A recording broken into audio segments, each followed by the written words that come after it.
Hey, I'm Isaiah Walker. I graduated from the University of Mississippi, Ole Miss, in 2020 with a major in criminal justice with an emphasis on law enforcement, a minor in naval science. From there, I commissioned as a Marine Corps officer, continued on to the basic school in Quantico, Virginia, and was awarded the MOS logistics officer. I've been serving as a logistics officer here on Camp Lejeune, North Carolina for the last 4 years, and I am transitioning out of the military, picking up my DD 214 on August 5th of 2024, and moving on to work for Modine Manufacturing as a senior buyer in plant procurement. So going through the entire Cameron Brooks curriculum, if you will, prepping to get out of the military, move to corporate America with a wife and two kids, my wife also being on active duty. It's not an easy task to say the least. I certainly still don't have all the answers on how to do it perfectly because I definitely didn't do it perfectly. But what I can say is the key factor in the success of it was having a family that was behind me the whole way. And that's not just my wife, that's not just my kids, but that was in-laws, that was my parents coming to help out. You know, the career conference, 12 interviews in 48 hours. I can't have a 1-year-old and a 3-month-old crying behind the bedroom door. You just can't. So being able to have a wife that takes the kids on a walk, have in-laws that takes them to an art museum, what have you during that time, so you can focus on what's next, not just for you, but for your family. That is most important. And I mean, leading up to the conference, going through the Cameron Brooks curriculum for a year's time, which is exactly how I did it.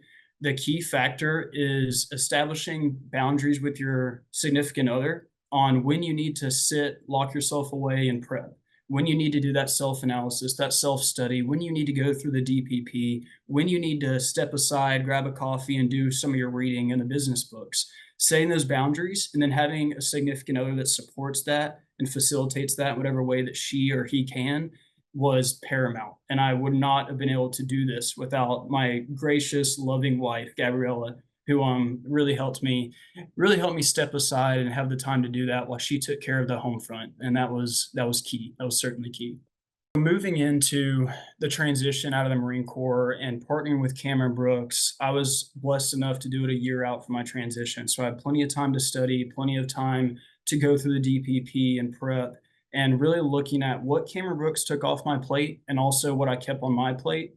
I would say the factors that Cameron Brooks took off were the salary that I was going to make. You know, they're very respectful about it and they don't talk numbers up front, nor should they. They really don't talk numbers at the end. But what they do reassure you of is you're going to be okay. For myself specifically, my wife being on active duty as well, she was going to transition out of the Marine Corps and she's going into a stay at home mom role. So I really had to have a serious conversation with Pete, with other coaches. Hey, am I going to be good? You know, can I provide for my family with these jobs that I'm going to be interviewing for? And they smiled, nodded their head, and said, don't worry about it. And sure enough, that's exactly how it played out. And also just lining up the companies you're going to be interviewing with. These are not your everyday companies where you're going and working your 9 to 5, coming home.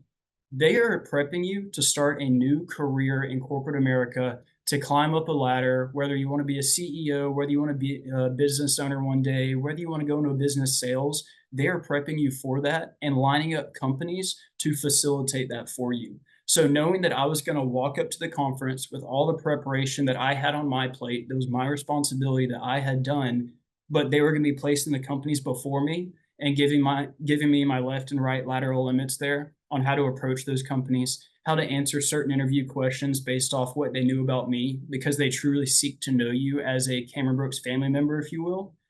Those factors played into significant success at the conference. And I can honestly say I wouldn't be in the position that I'm in if I hadn't have gone through the Cameron Brooks process. That's not to say I wouldn't have been successful. I just certainly wouldn't have been as successful. I can attest to that. If I had to give myself or a peer advice on transitioning out, it would be very simple, very straightforward, and it would be it's all going to be okay.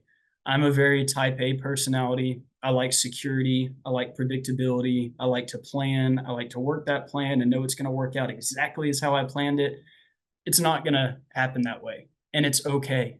Everybody, everybody transitions out of the military at some point, and especially as an officer with the skill sets, the knowledge, the experience, the leadership ability that you have under your belt coming out of the Army, Navy, Marine Corps, Coast Guard, you name it, you're going to be okay. You're going to be set. You just have to have confidence and trust that what you've done for the last 4 years, 8 years, 10 years, 20 years has prepared you for corporate America or for opening your business, whatever it is you're looking to do outside the military, you're gonna be okay, and it's gonna play out exactly as it should.